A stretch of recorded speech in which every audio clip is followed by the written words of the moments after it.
Queridos irmãos, vamos abrir as nossas Bíblias na primeira carta que escreveu Paulo aos Tessalonicenses. Paulo escreve a uma igreja que está nascendo e é uma das primeiras cartas que o apóstolo Paulo escreve.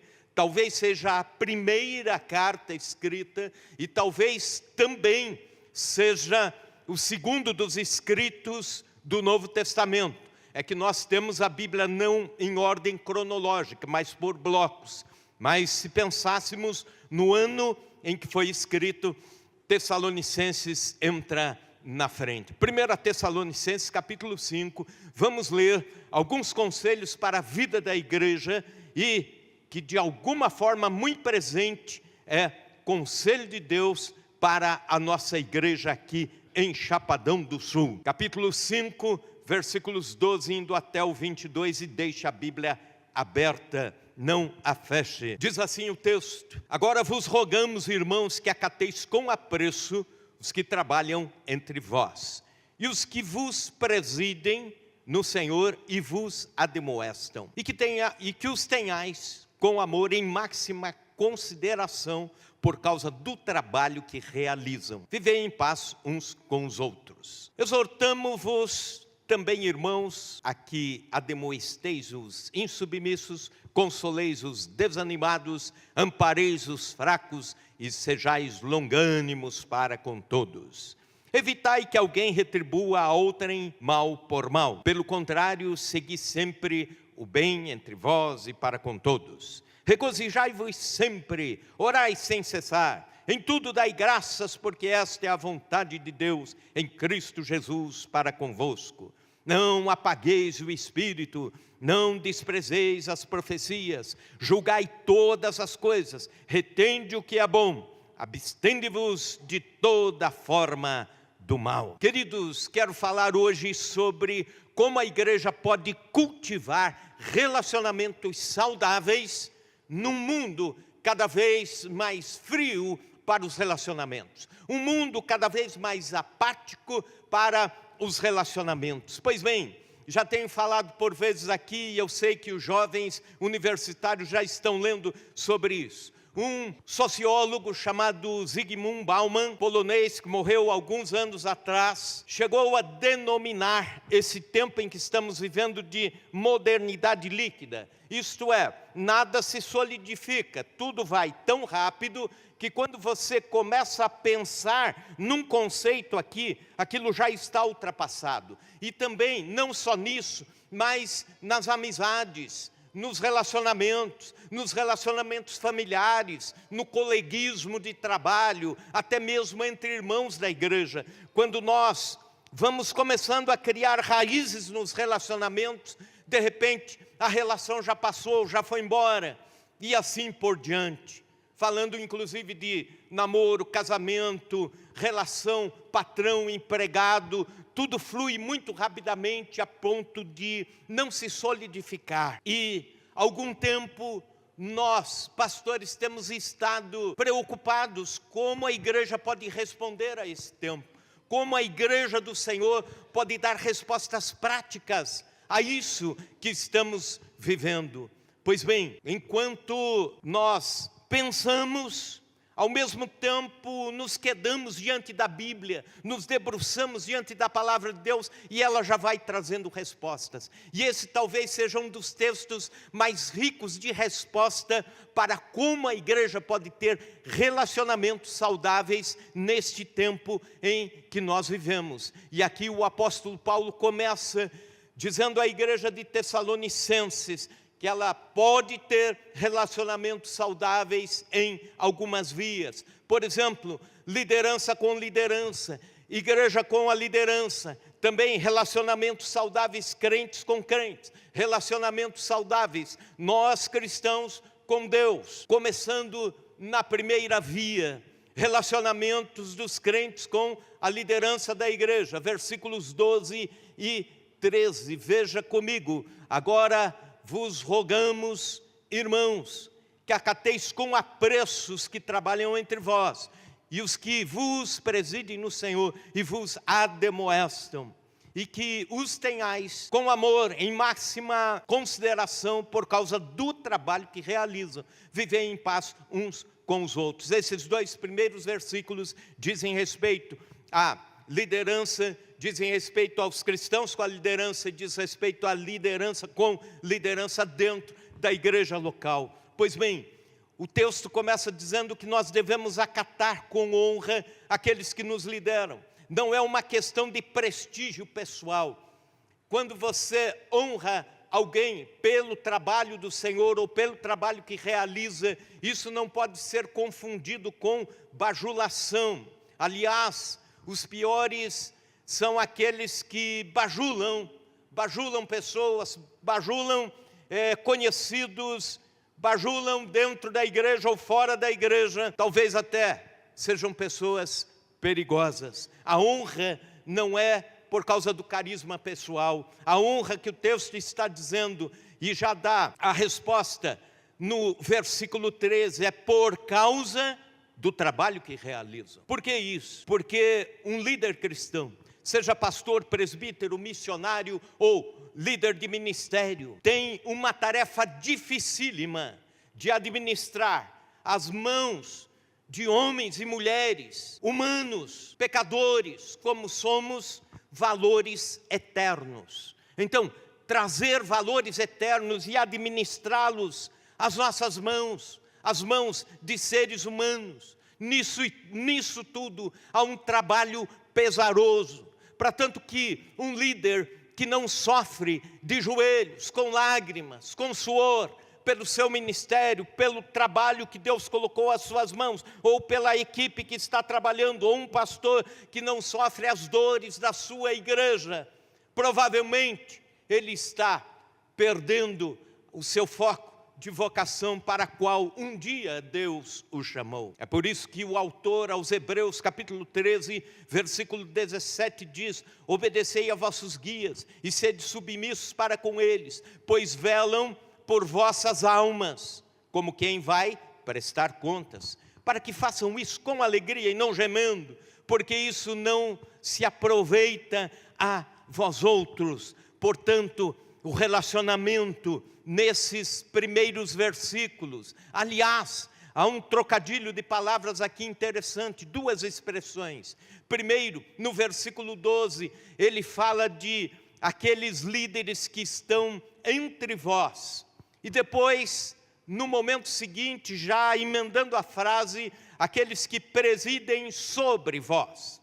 Então a gente fica na pergunta, então um líder estará entre ou sobre, já que o texto diz as duas coisas. Ora, ele estará entre vós. Todos nós precisamos seguir o modelo de liderança de Jesus, de estar com, estar junto com. É aquela ideia de estar presente nos momentos difíceis da vida de alguém.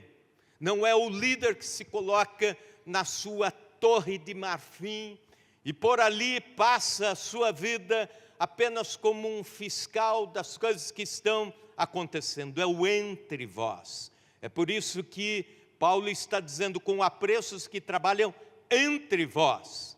Mas também a seguir ele diz, e que vos presidem, ou em outra tradução, que presidem sobre vós. A ideia do governo em amor, a ideia de presidir com habilidades de respeito, de amor, de consideração. Pois bem, versículo 13 ainda, tende paz uns com os outros. Por que esta recomendação, quando se fala de liderança? É porque se há um ambiente onde a paz constantemente é ameaçada, esse ambiente é a liderança. Por quê? Por várias questões. Como, por exemplo, se houver um jogo de egos ou de carnalidade, então ali naturalmente haverá disputa. Quem que manda mais? Quem dá mais comando? E Paulo está dizendo, vivam em paz. Já ouviu aquelas expressões assim? Meu ministério é mais importante do que o ministério da pessoa A.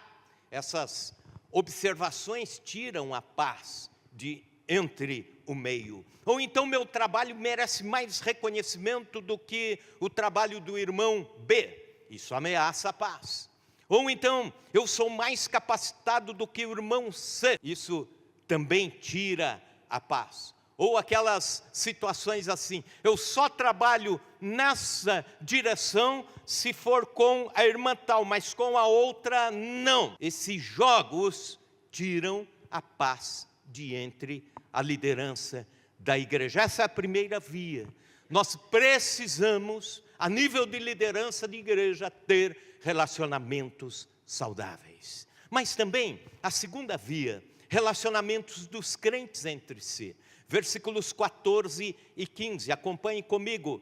O texto diz: exortamo-vos também, irmãos, aqui, admoesteis os insubmissos, consoleis os desanimados, ampareis os fracos, e sejais longânimos para com todos. Evitai que alguém retribua a outrem mal por mal. Pelo contrário, segui sempre o bem entre vós e para com todos. Nesses 2 versículos, nós encontramos várias recomendações sobre como podemos amparar, manter relacionamentos abençoados entre crentes da igreja.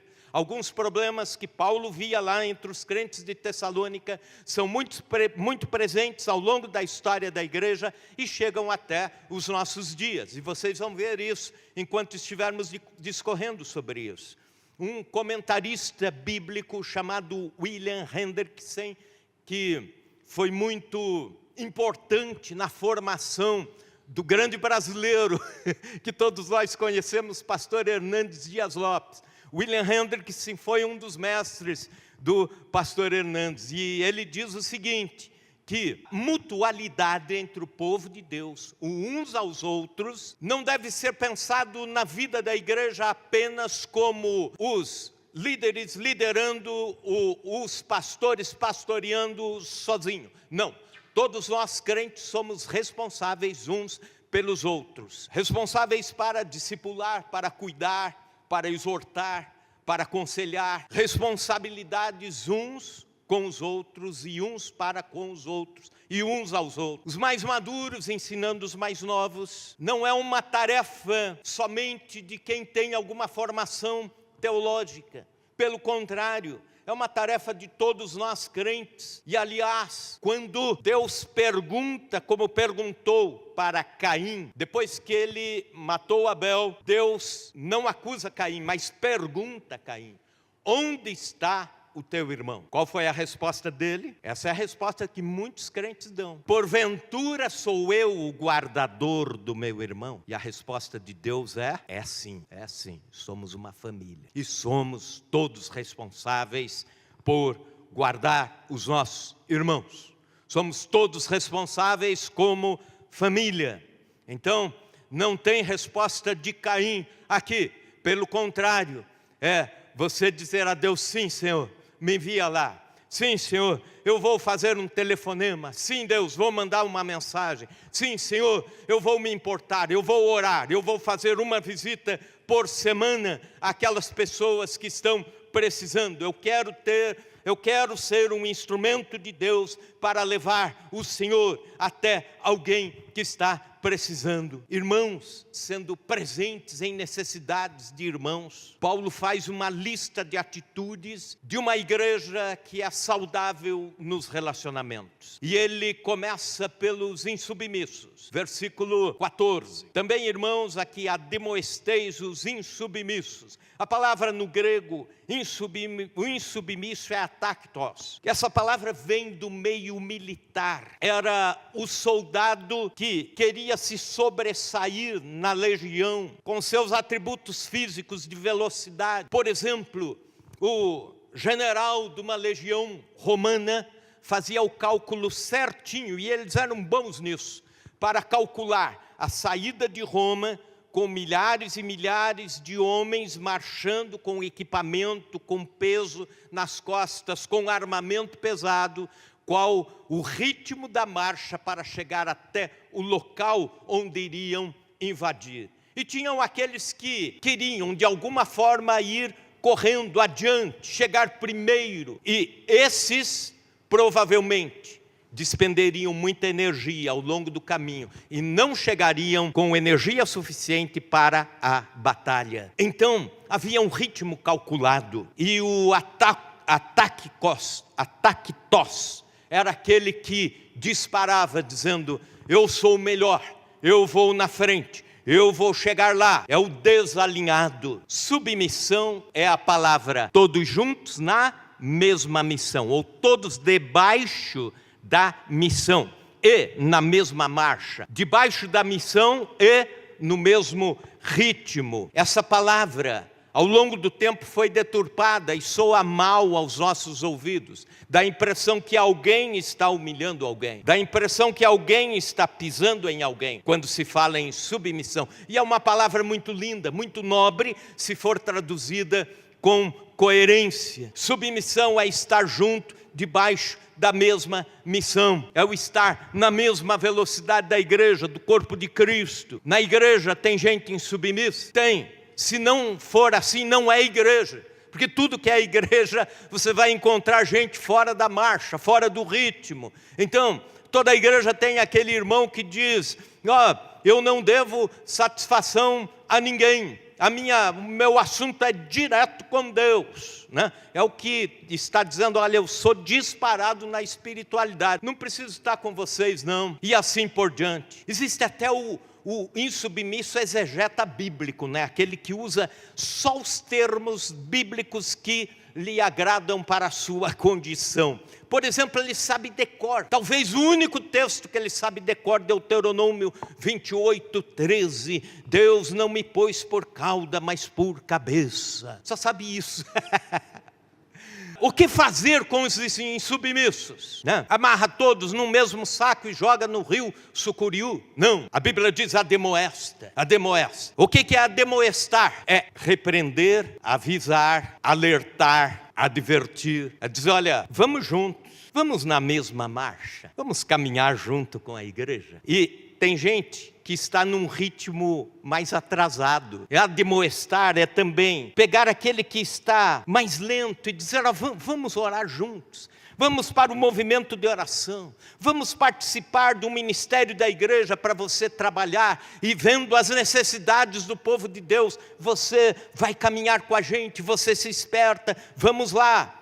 É o repreender em amor, é o avisar, vamos retomar o ritmo. Também os desanimados. Toda a igreja tem os desanimados? Tem. São os que estão perdendo a alma. E eu explico bem. A palavra desanimado vem de um termo conjunto, des e alma. A ideia de uma alma que está murchando, um conjunto de emoções que está se esvaziando.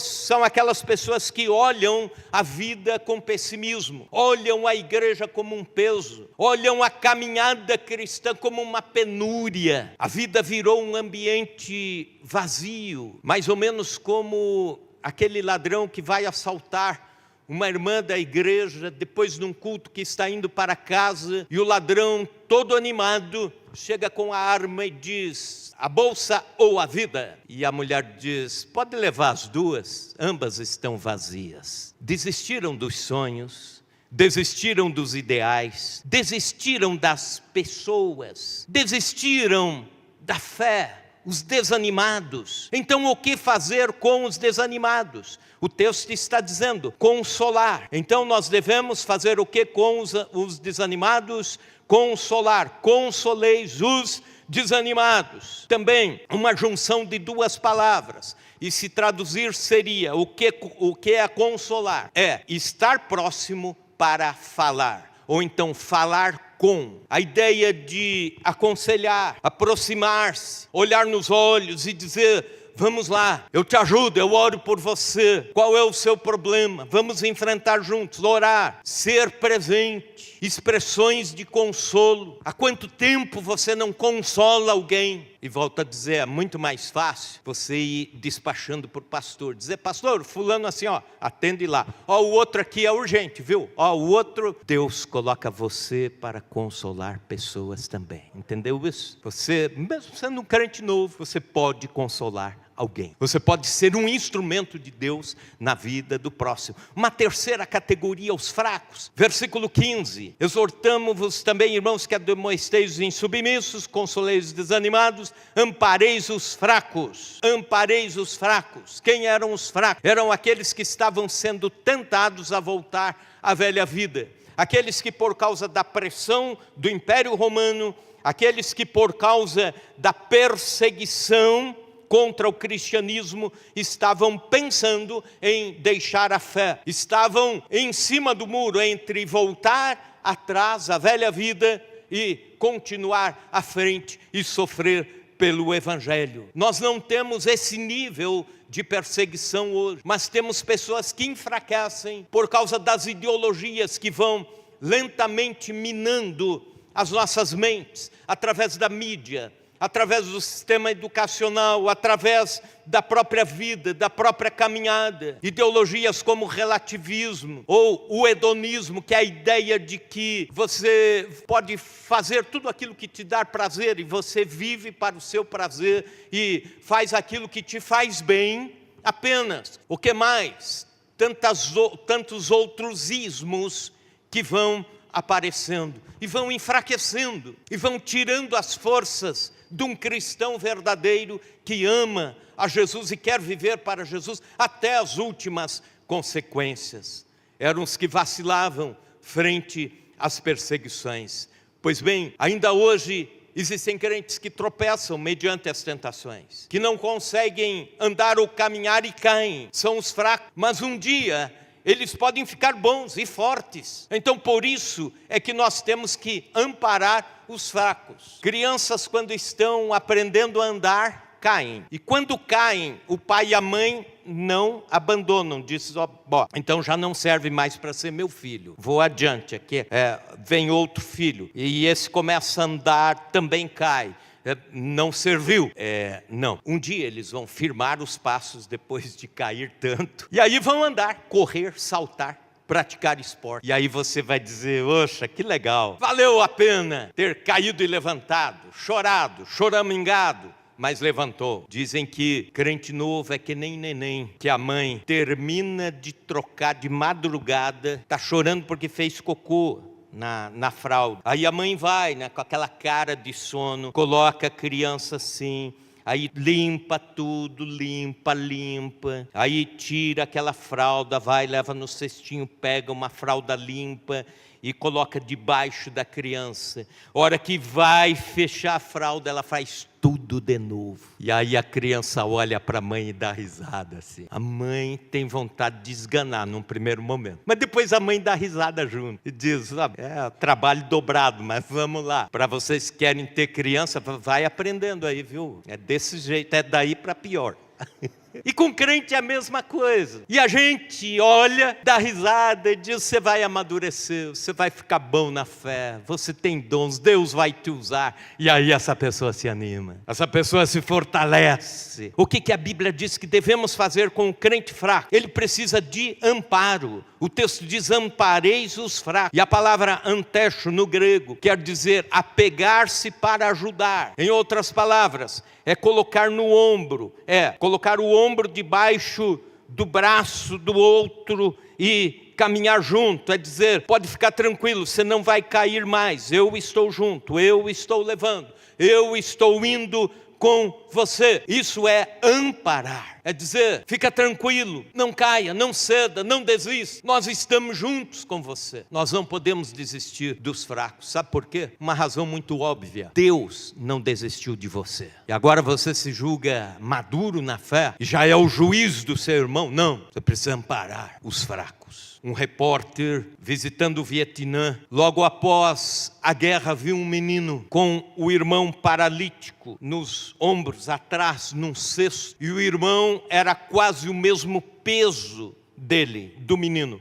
e o menino colhendo arroz, com aquele peso nas costas. E o repórter perguntou, como você aguenta carregar e trabalhar com este menino nas suas costas, dado o fato que ele tem quase o mesmo peso seu? E o menininho sorriu e disse assim, não é peso não, é meu irmão, entendeu? Não é peso não, é meu, irmão. Isso é responsabilidade pelos nossos relacionamentos, amparar os fracos. E 2 orientações para todos aqui, que Paulo dá. Primeira orientação, para todos: sejam longânimos. Sejais longânimos para com todos. Todos sendo longânimos com todos. O que é longanimidade? É a paciência esticada. É quando você diz, minha paciência vai até aqui. E aí na longanimidade estica um pouquinho mais. E não arrebenta. Deus foi longânimo para conosco. É uma das características de Deus, um dos atributos de Deus. E Ele nos chama também a sermos longânimos para com todos. E aí você vai perder a paciência com alguém e você se lembra disso. Eu preciso ser longânimo. Se há um ambiente onde temos que exercitar a paciência e a longanimidade, esse ambiente é a igreja.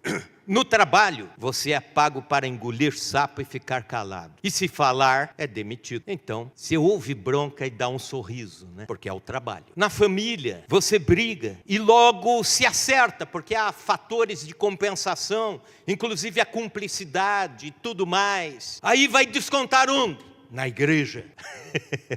E é por isso que Paulo está dizendo, todos precisam ser longânimos, porque todos nós somos carentes de longanimidade, de paciência, e também nós devemos dar paciência àqueles que estão ao nosso redor. É ministério de louvor que tem que ter paciência uns com os outros, ter paciência com o cara lá do som, da mídia, presbítero que tem que ter paciência com o outro, é o diácono que tem que ter paciência na hora do trabalho tão intenso e que por vezes palavras podem sair atravessadas, e todos nós crentes temos que ter paciência com os crentes mais cricas, temos que ter paciência com os mais chatos, né? Chato, você sabe quem que é. Chato é aquele que você diz assim, aparece lá em casa um dia, e no outro dia o cara vai mesmo, já no outro dia. Então sai uma turma para comer pizza depois do culto, é aquele que diz assim, quem senta na ponta paga a conta. O primeiro que diz isso, você já sabe, é o chato, já se identificou. Tem que ter paciência com ele. A igreja é assim. Tinha um pastor, amigo nosso, já falecido, ele dizia assim, a igreja é a noiva de Cristo. Mas que noiva complicada que Jesus arrumou, hein?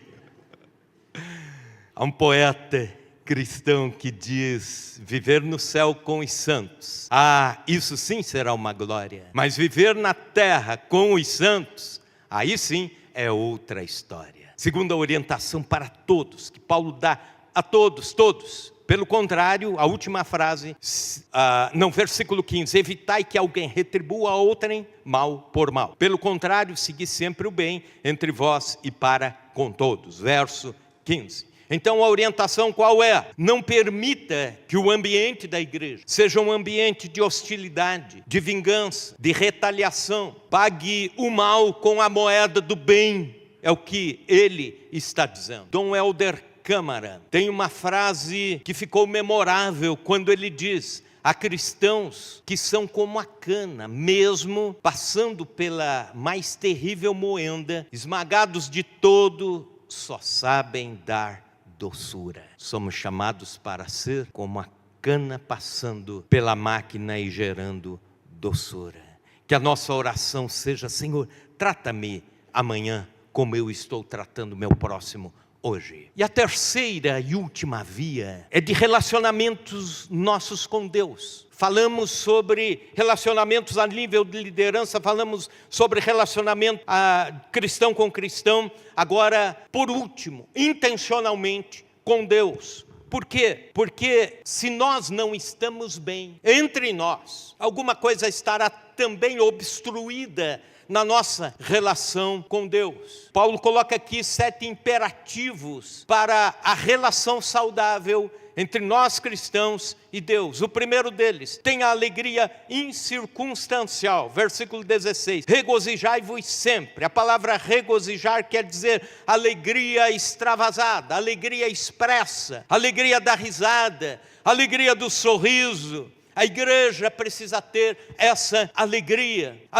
no culto, um culto alegre, alegria nas células alegres, alegria nos bastidores. Foi muito interessante aqui antes do culto que nós tivemos no sábado do aniversário da igreja. Então, muita gente trabalhando, na quinta-feira, sexta-feira, sábado durante o dia, aproximadamente umas 40 pessoas, entre diáconos, diaconisas, irmãos voluntários, trabalhando para que a grande festa acontecesse. E alguém expressou a seguinte palavra: olha que legal, durante todo esse trabalho intenso, árduo, a gente só estava sorrindo e parece que o trabalho foi leve demais e a gente não sofreu nenhuma farpa, nenhuma faísca e todos nós alegres, servindo, trabalhando pela obra de Deus, com um sorriso no rosto. Glória a Deus, glória a Deus. Você pode dizer um glória a Deus por isso? Glória a Deus. Porque isso é bênção de Deus sobre a vida da igreja, do povo de Deus. Devemos ser um povo que expressa alegria em todos os ambientes. A palavra alegria aparece 58 vezes no Novo Testamento.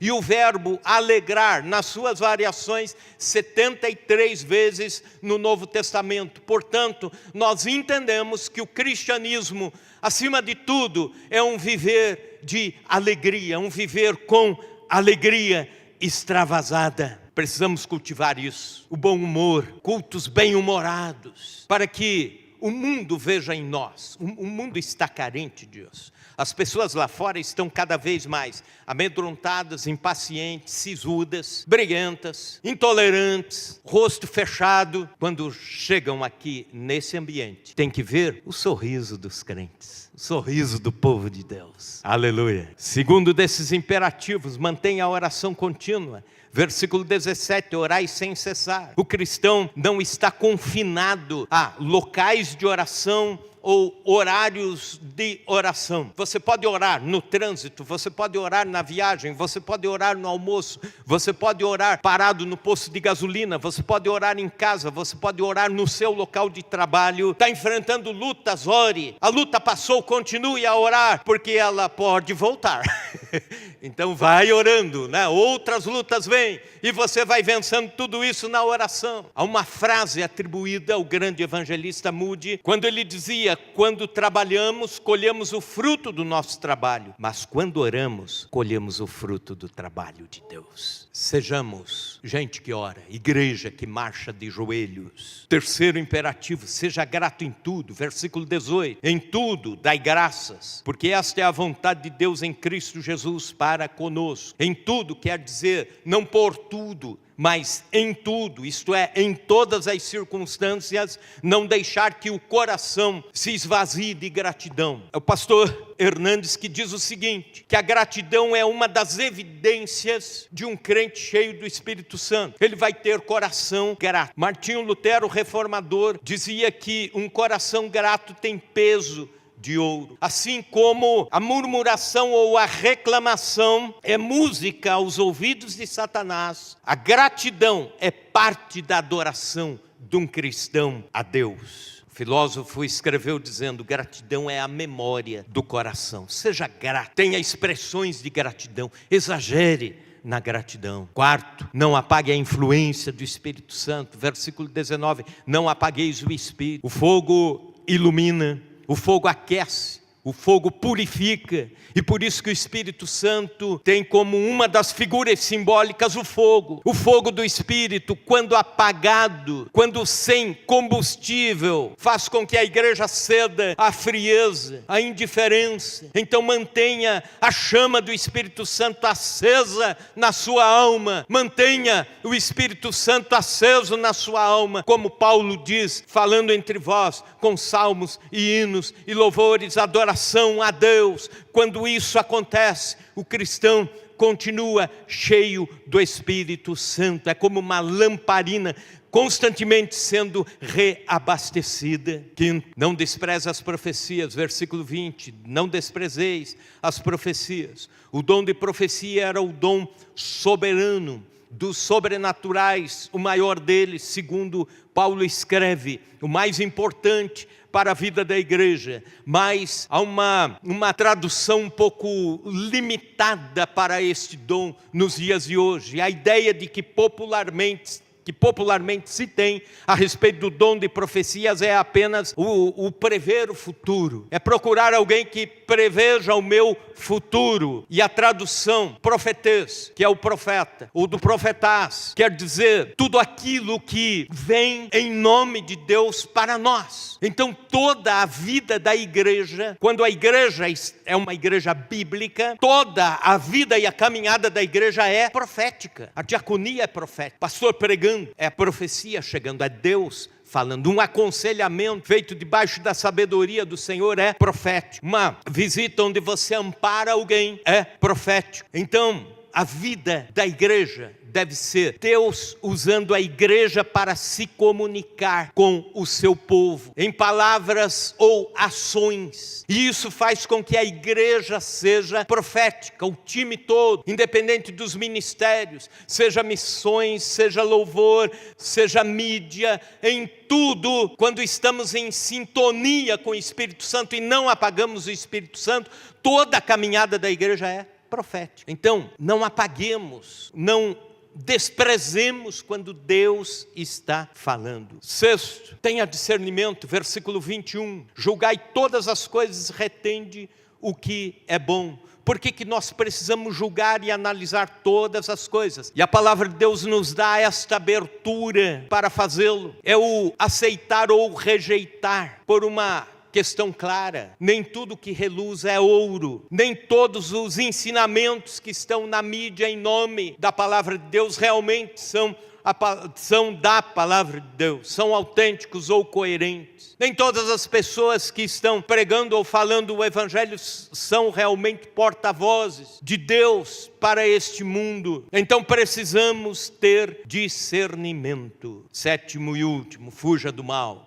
Versículo 22, abstende-vos de toda forma do mal. Então, mantenha-se longe, para que o relacionamento esteja linkado com Deus. Mantenha-se longe dos vícios, da imoralidade, da corrupção, das difamações, das disputas, do ódio, da maledicência e assim por diante. Para que em tudo o que acontece do versículo 16 até o 21, se feche com chave de ouro, com o cristão mantendo a santidade. Nós vivemos num tempo de relações fraccionadas. Vivemos num tempo de amizades desfaceladas, relacionamentos estilhaçados. E hoje Deus está nos chamando para relacionamentos saudáveis. O pastor de São Paulo, Sandro Bageio, não sei se acertei o nome difícil aqui, mas ele diz o seguinte, ele escreve: relacionamentos saudáveis nunca acontecem por acaso, é preciso desenvolvê-los. Que Deus nos leve hoje a desenvolver, começar a desenvolver, ou continuar a desenvolver